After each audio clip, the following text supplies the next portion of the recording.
Naay tulo ka mga dagkong butang nga nahitabo sa panahon nga atong Ginoong Jesucristo namatay sa takna sa alas 3 sa Biyernes Santo.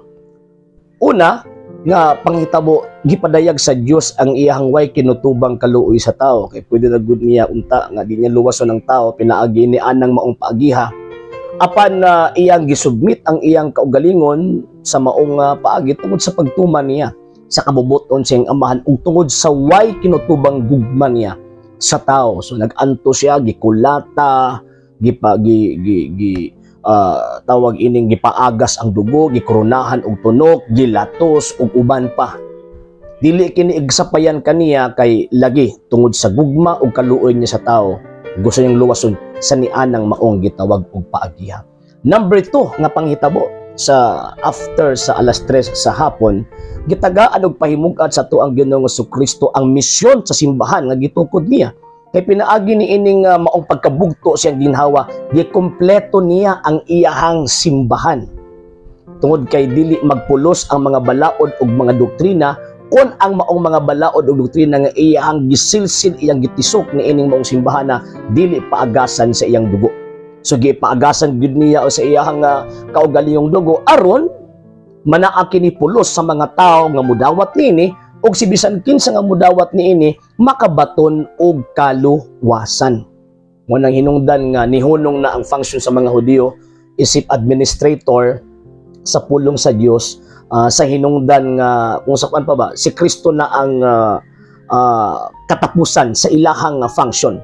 Kasi Kristo man ang pulong sa Dios nga buhi, si Kristo man ang persona nga pulong sa Dios, so mihatag sa otoridad sa iyang iglesia nga mauna pud ang mo-administer sa iyang pulong ug sa iyahang mga balaod. Muna sa bagong kasabutan, ang Iglesia Katolika mao ang administrator ug interpreter sa iyang pagtulunan ug mga balaod nga ing gitugyan niining maong simbahana.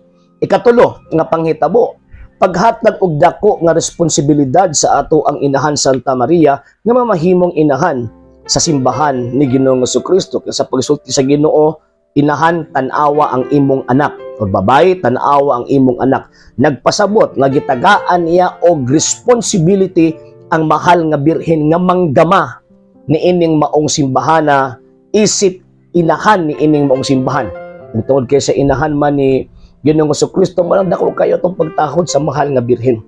Ug aron matuman pod ang giingon sa kasulatan nga ang tanang kaliwatan magngalan kaniya og bulahan. Kana pagpadayag sa matuod nga iglesyang gitukod ni Kristo nga mutawag ining bayhana nga bulahan. And lastly, sa pag-abot sa alas 3 sa hapon pagkabugto sa ginhawa sa ato ang Ginoong Jesucristo, ang kaluwasan diha dayon gihatag niya sa tibuok kalibutan. Pero ang problema, dili ang tibuok kalibutan ang midawat anak. So buti pasabot, dili ang tanan maluwas. Ang kaluwasan alang sa tanan, pero dili tanan ang maluwas, kay dili man ang tanan midawat ni anang maong kaluwasan. Asa ra man nato ang makaplagan ng kaluwasan na naasulod sa iyang simbahan. Nga naman, Acts chapter 20 verse 28, ang simbahan gibayra niya sa iyang kaugalingong dugo. Muna karong panahon na isip paghandom sa kamatayon sa atong Ginoong Jesucristo, mamalandong kita, simbahon nato ang Ginoong Dios, simbahon nato ang Ginoong Jesucristo, ug mamalandong ta nga magtininuod kita sa tinuod nga simbahan nga gitukod ni Kristo. And at the same time, sa mga tao nga gawas ni ining maong simbahana, naapuboy panahon nga mamalandong ug paningkamutin ninyo nga makasulod mo sa simbahang iyang gitukod. Kay kung di ta makasulod sa simbahan nga iyang gitukod, sumala pa sa Ginoo, mahisama kamo sa usa ka sanga ilabay, ibalibag og kini mga sunog.